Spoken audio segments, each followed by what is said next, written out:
오늘 말씀의 주제는 코로나19 바이러스 사회적 거리두기가 우리의 핑계가 되지 않도록 하옵소서, 이런 간구의 내용을 담은 그런 주제로 함께 여러분들과 함께 말씀을 나누려고 합니다.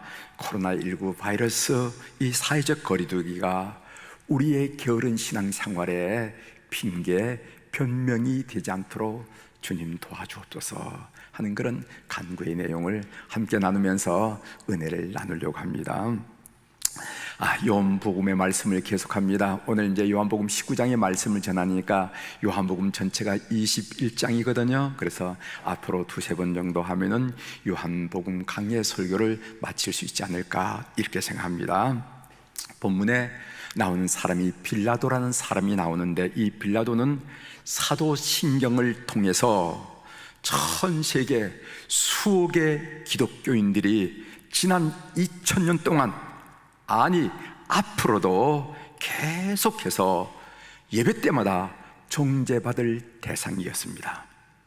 본디오 빌라도에게 고난을 받으사 십자가에 못 박혀 죽으시고, 왜 이렇게 빌라도는 정죄를 당할까? 무슨 용서받지 못할 죄를 졌기에 오고 가는 세대들로부터 이렇게 정죄를 당할까? 아마 지금도 빌라도는 지옥에서 두 귀를 틀어막고 아마 그 인류가 정죄하는 그 정죄에 기로하고 있지 않을까, 이런 상상도 해봅니다. 오늘 우리는 빌라도가 정죄받은 이유를 우리가 깨달으면서 우리의 신앙의 교훈으로 삼고자 말씀을 준비를 했습니다. 빌라도는 어떤 사람입니까? 빌라도는 그 당시 유대 지역을 실질적으로 통치했던 로마 총독이었습니다. 빌라도는 AD 26년에부터 36년까지 제5대 로마 총독으로 재임하면서 유대 지역, 그리고 사마리아 지역, 이두메는 에돔 사람들이 살고 있는 지역을 이두메 지역이죠. 요단강 동편에 있는 이두메 지역, 이 지역의 실질적인 군 통수권자를 가진 사람이 바로 빌라도였습니다. 그 당시 유대 지역은 로마 식민지 중에서 정치적으로 가장 복잡하고 예민한 지역이었습니다. 특히 1년 세 차례 절기가 있는데, 이 절기 때마다 유대인들이 예루살렘 성전에 모여서 일주간씩이나 축제를 벌이면서 퍼레이드를 하는데, 이 모임은 정치적으로 굉장히 민감하고 위험한 집회였습니다. 실제로 예루살렘 성전을 중심으로 몇 차례 반란이 일어나서 로마를 당황하게 한 일도 일어났습니다. 반란이 한번 일어나면 그것은 종교성을 띈 것이기 때문에 목숨을 건 저항을 하거든요. 요즘 여러분 아프가니스탄 그 탈레반 이야기하죠. 미국이 가장 최신의 무기와 많은 물자를 들였는데도 불구하고 탈레반에게 손들었다는 거예요. 이 탈레반은 어떤 겁니까? 종교적 신념으로 나가는 거예요. 내 목숨을 바치겠다는 거예요. 그러니까 결국 미국이 손을 들고 이렇게 된 것을 여러분들이 신문 방송을 통해서 확인하실 줄 믿습니다. 로마로서는 그들을 다루기가 여간 골치 아픈 것이 아니었습니다. 그중 총독 빌라도를 비롯한 로마 군인들이 예루살렘에 주둔하고 있었는데, 역사가들의 말에 의하면은 원래 로마 주둔군 본부, 주둔 진지는 가이사랴에 있었습니다. 그런데 6월절을 맞이해서 예루살렘에 소요가 있을 예정이라 하는 그런 촉보를 획득한 다음에 이 본부를 예루살렘에 옮겼다는 거예요. 그런 상황에서 유대인들은 예수님을 죽이고자 로마 총독에게 빌라도에게 고발을 한 것입니다. 로마 총독에게 고발한 이유는 사형 선고권은 유대 의회인 사내들에게 있었지만은 사형을 집행할 수 있는 사형 집행권은 로마 총독에게 있었기 때문에 그렇습니다. 유대인들이 예수님을 고발한 제목이 무엇인가 하면은 예수님이 자신을 유대인의 왕이라고 주장했다는 것입니다. 그래서 빌라도는 예수께 묻죠. 요한복음 18장 33절에 보면은 이에 빌라도가 다시 관정에 들어가 예수를 불러 이르되 네가 유대인의 왕이냐? 왜 왕이라고 하면 죄가 되었습니까? 이해를 돕기 위해서 간단히 설명을 여러분들에게 드리도록 하겠습니다. 우리가 소위 왕국이라 하면은 적어도 그 왕국에는, 왕국이 되려고 하면은 세 가지 요소가 갖춰져야 됩니다. 하나는 백성이 있어야 되고, 둘째는 땅이 있어야 되고, 세 번째는 왕이 있어야 된다는 거예요. 만일 예수님을 향하여 유대인의 왕이라고 한다면 이것은 엄청난 정치적인 문제를 야기하게 됩니다. 왜냐하면 그 당시 유대인은 로마 황제가 이미 임명한 꼭두각시 왕인 헤롯 왕이 있었기 때문에 그렇습니다. 여러분들 헤롯 안디바, 헤롯 대왕, 헤롯 안디바 다 아시잖아요. 그 헤롯 안디바가 왕이 있었기 때문에 그렇습니다. 따라서 헤롯 안디바 이외에 또 다른 왕이 있다는 것은 로마 정치, 나아가 로마 황제에 대한 반역 행위가 되는 것이었습니다. 그래서 유대인들은 예수님이 자신을 유대인의 왕이라고 했다 하는 이 사실을 물고 늘어지는 거예요. 그러나 예수님이 뜻하는 왕이라는 것은 헤로드 왕과 같은 세상적이고 유한한 일시적인 왕이 아니라 영적인 영원한 왕이라는 의미였죠. 유대인들은 예수님이 주장한 영적인 왕을 정치적인 왕으로 곡해해서 로마 황제에게 반역했다라고 몰아붙이고 있는 것입니다. 이런 유대인들의 고발에 대하여 빌라도는 예수님이 무죄임을 알고 여러 차례 풀어주려고 시도를 했습니다. 예수님을 조사해 보니까 유대인들의 고발은 순억지였기 때문에 그렇습니다. 오늘 우리가 읽은 요한복음에도 예수님을 풀어주는 빌라도의 시도, 노력이 나와 있습니다. 제가 한 군데 여러분들에게 소개해 드리겠습니다. 요한복음 18장 38절부터 40절에 보면 이런 말씀이 있어요. 거기 중간 부분에부터 제가 읽어 드리겠습니다. 나는 그에게서 아무 죄도 찾지 못하였노라. 6월절이면 내가 너희에게 한 사람을 놓아주는 전례가 있으니, 그러면 너희는 내가 유대인의 왕, 예수님을 말하죠, 내가 유대인의 왕을 너희에게 놓아주기를 원하느냐 하니 그들이 또 소리질러 이르되 이 사람이 아니라 바라바라 하니 바라바는 강도였더라.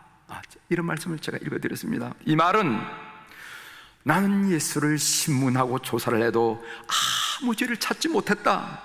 설령 예수에게 어떤 죄가 있다 하더라도 6월절에는 특별 사면의 예가 있는데 그를 풀어주면 안 되겠느냐, 이렇게 물었다는 의미죠. 빌라도는 아무리 조사해도 예수님에게는 아무 죄가 없기 때문에 그를 풀어주려고 다방면으로 노력한 흔적을 성경을 통해서 볼 수가 있습니다. 따라서 빌라도는 이렇게 변명을 했을지 모릅니다. 이것 봐라, 나는 주어진 상황에서, 나는 주어진 여건에서 예수를 풀어주려고 최선을 다했지 않았느냐? 그러나 유대인들이 내 말을 듣지 않았다.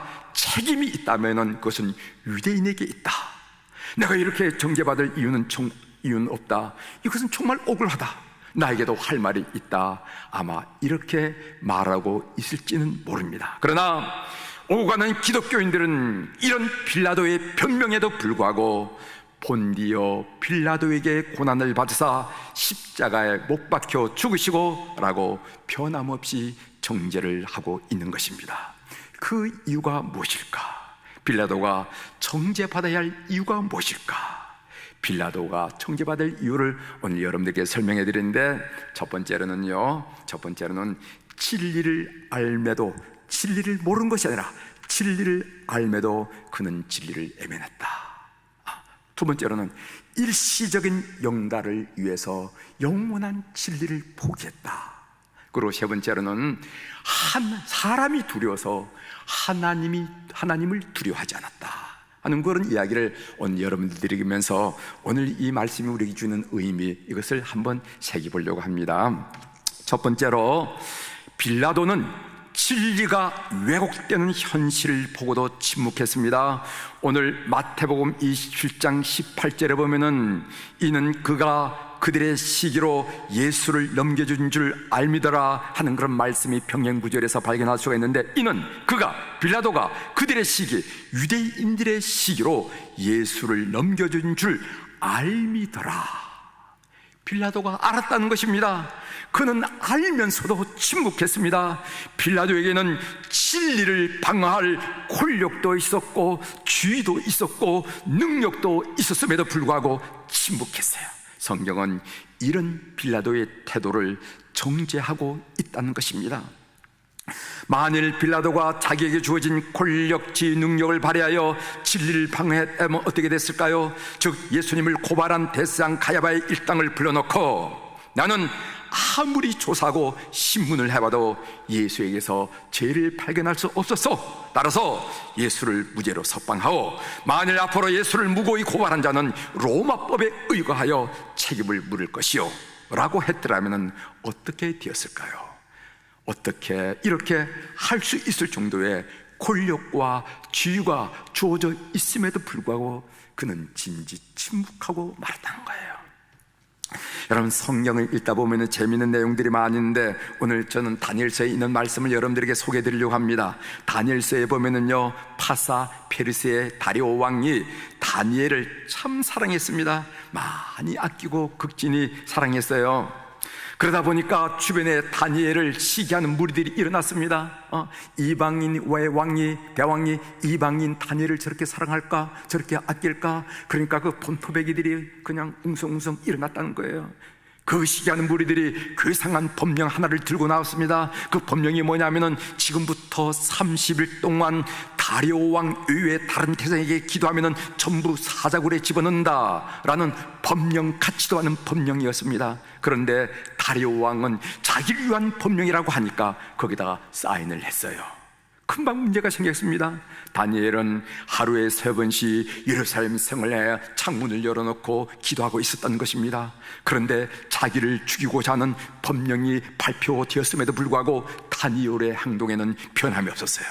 결국 다리오 왕은 다니엘을 죽일 수도 없고 안 죽일 수 없는 난처한 상황에 빠지게 되었습니다. 그래서 다니엘서 6장 14절에 보면 이런 말씀이 있어요. 왕이 이 말을 듣고 그로 말미암아 심히 근심하여 라고 말하고 있어요. 그러니까 이렇게 법령이 발효되었음에도 불구하고 다니엘은 여전히 그 예루살렘 성을 향해서 문을 열고 하루 3번씩 기도한다는 겁니다. 그로 말미암아 심히 근심했다, 이렇게 표현이 나와 있습니다. 사자굴에 끌려갈 위기에 처하면은 누가 근심해야 됩니까? 다니엘이 근심해야 되죠. 자기 목숨이 달린 문제였으니까. 누가 두려워해야 됩니까? 다니엘이 두려워해야 되죠. 누가 금식하면서 하나님께 매어 달려야 됩니까? 다니엘이 해야 되죠. 그런데 성경에 보면은 뭐라고 말했느냐 하면은 다니엘이 죽음을 당한 상황임에도 불구하고 하나님 말씀 앞에 진리를 붙잡고 조금도 변함없는 태도를 가지니까 왕이 오히려 근심하고 두려워했다라고 말씀하고 있는 겁니다. 여러분, 이것이 중요한 원리입니다. 여러분, 다니엘과 오늘 본문에 소개하는 빌라도를 비교해 보십시오. 다니엘은 죽음을 당할 상황임에도 진리 앞에 견고했습니다. 그랬더니까 주변이 떨었어요. 빌라도는 진리를 방어할 만한 그런 권력과 지위와 능력이 있음에도 불구하고 진리를 왜곡하고 침묵했습니다. 그 결과 빌라도는 오고 가는 시대로부터 정죄를 당했다 하는 것을 본문을 통해서 우리가 발견하게 됩니다. 두 번째로, 빌라도는 일시적인 안녕을 위해서 영원한 진리를 애면했습니다. 포기했습니다. 일시적인 영달, 요한복음 19장 12절의 말씀입니다. 이러함으로 빌라도가 예수를 놓으려고 힘썼으나 유대인들이 소리질러 이르되 이 사람을 놓으면 가이사의 충신이 아니니이다. 무릇 자기를 왕이라 하는 자는 가이사를 반역하는 것이니이다. 여러분, 여기서 가이사라는 것은 카이사르 로마 황제를 지칭하는 말이죠. 그 당시 가이사는 로마 제국의 2번째 황제인 티베리우스 황제였습니다. 유대인들은 빌라도에게 빌라도 각하, 그런 식으로 나오면은 가이사에게 충성하는 것이 아닌 것 같습니다, 이렇게 이야기하는 겁니다. 얼마나 빌라도의 가슴이 뚝 내려앉았겠습니까? 이 말은 빌라도의 정치 생명을, 정치적인 목줄을 붙들고 흔드는 거예요. 빌라도에게 있어서 가장 치명적인 약한 부분을 짚은 것입니다. 유대인들이 그 빌라도의 가장 약한 점, 이렇게 되면은 가이사 황제에게 충성하는 것이 아니지요.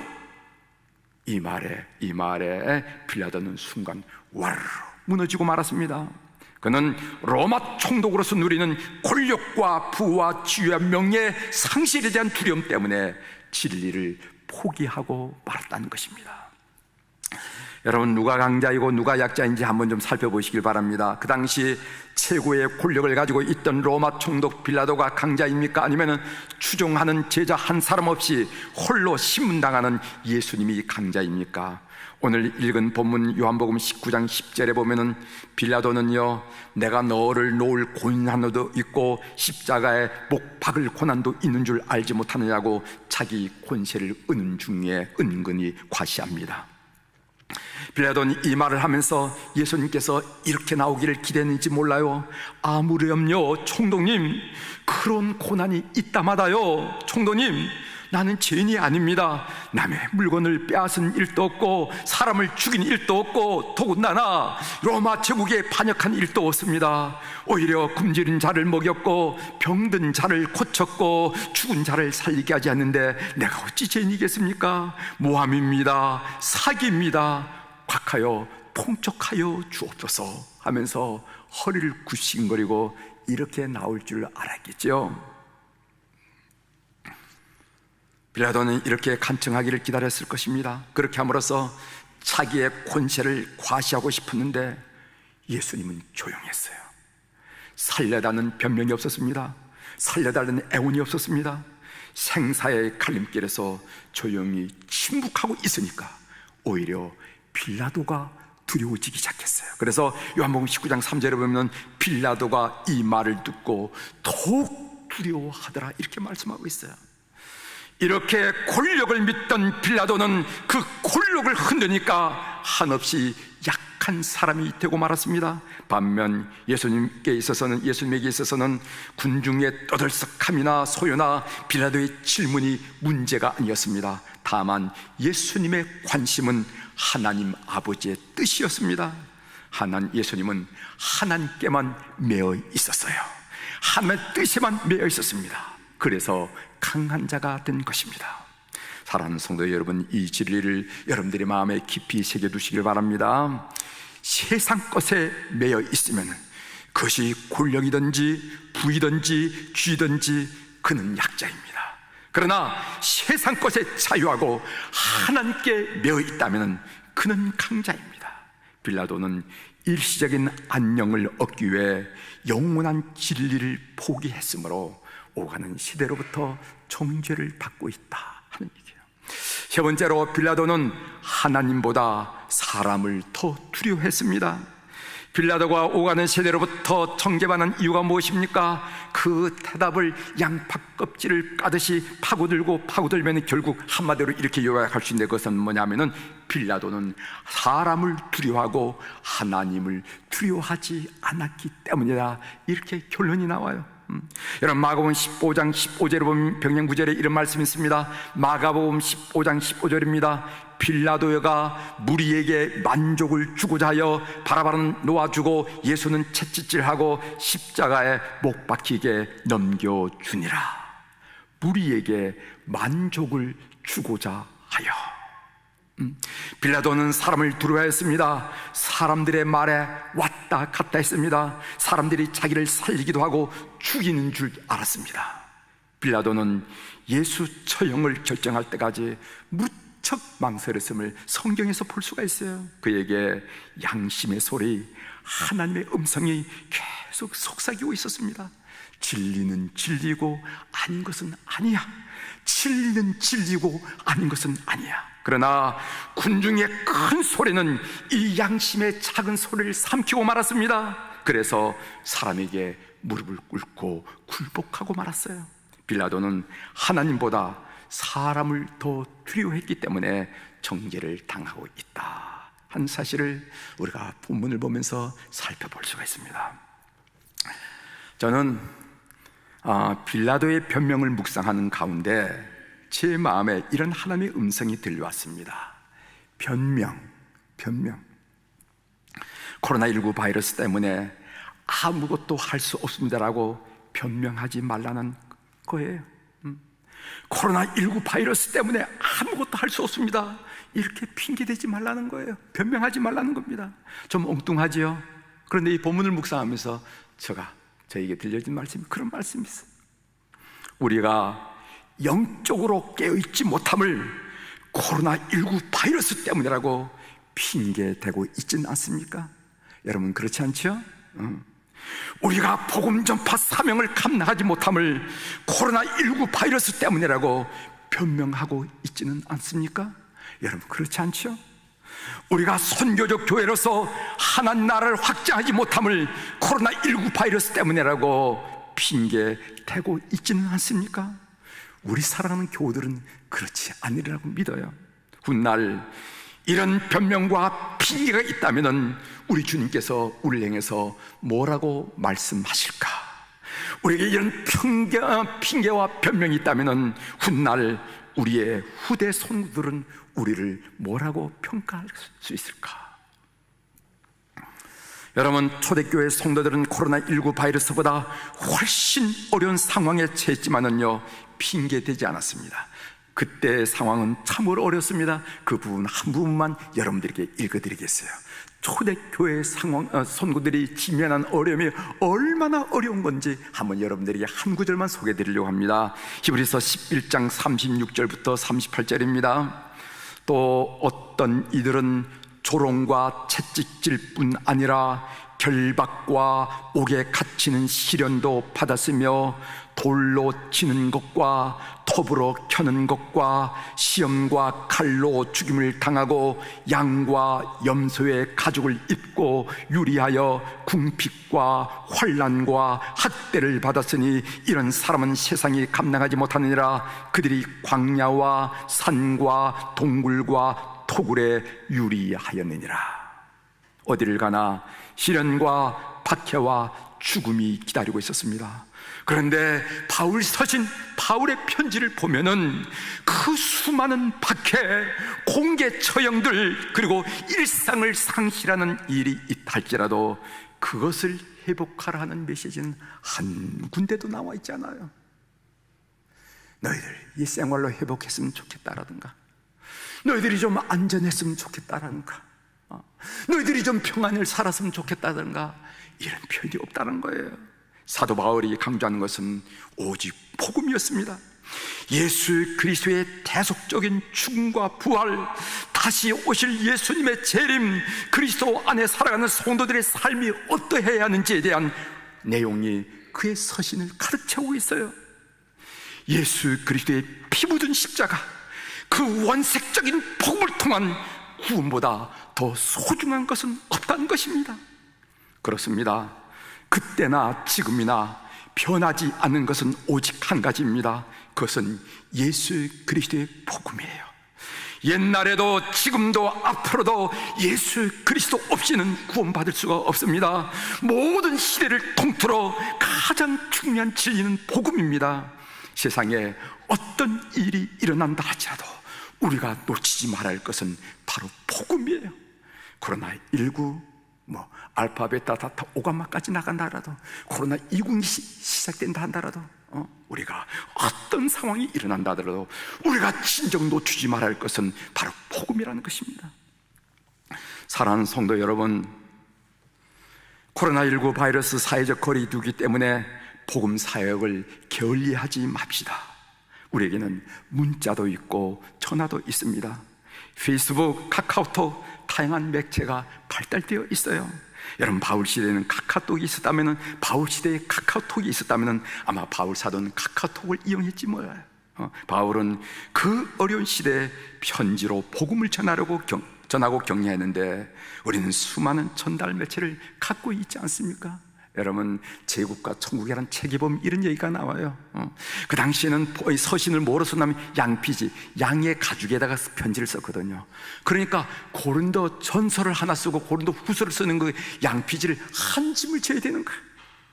그 두기고가 그 양피지 한 짐을 지고 그 바다를 건너가면서 혹시 로마 병정에게 발견될까봐 그것을 포함하면서 그것을 전달하는 모습이 제국과 천국이라는 그런 책이 나오고 있어요. 우리는 오늘 사람들이 얼마나 영적 게으름에 빠졌는지, 그거 성경책 이거 한 뼘 되는 이것도 가져오기 싫어서 그냥 다니고 있어요.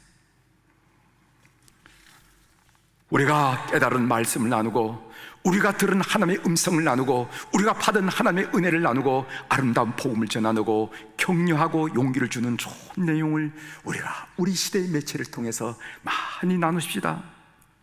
저는 매일 새벽마다 말씀 보약이라는 이름으로 몇 분에게 성경 말씀을 한 구절씩 나누고 있습니다. 강릉에 있는 제 친구는 이 말씀 보약을 40명에게 펴다 나른다는 거예요. 그래서 제가 조금 무슨 일 하다가 좀 늦으면 왜 말씀 보약을 안 보내느냐고, 다른 사람이 빨리 그 요청하는 그 문자를 보냈는데 그 문자를 캡처를 해서 저한테 보여줘서 빨리 보내달라고 이런 경우가 있습니다. 코로나19 바이러스 사회적 거리두기가 게으른 신앙생활에 변명이 되지 않도록 하시기를 주의 이름으로 고민합니다. 이 말씀이 바로 저에게 주신 하나님의 음성이라 믿고 오늘 이 시간 여러분들에게 전달하는 것입니다. 코로나19 바이러스 사회적 거리두기가 게으른 신앙생활에 변명이 되지 않도록 우리 모든 교우들 각성하시고 다시 한번 회복하는 은혜가 있기를 주의 이름으로 고민합니다. 코로나19 바이러스 이야기가 세상을 뒤덮고 있습니다. 코로나19 바이러스 이야기가 우리의 정신을 사로잡고 있습니다. 하지만 여전히 세상에 소리 높여 외쳐야 할 소식은 복음입니다. 우리의 관심과 시선을 집중할 대상은 오직 예수 그리스도밖에 없어요. 우리의 진정한 희망은 예수 그리스도이심을 믿고 이 어려운 때 예수 그리스도를 소개하는 하나님의 사람들이 다 되기를 주의 이름으로 축원합니다. 기도하시겠습니다.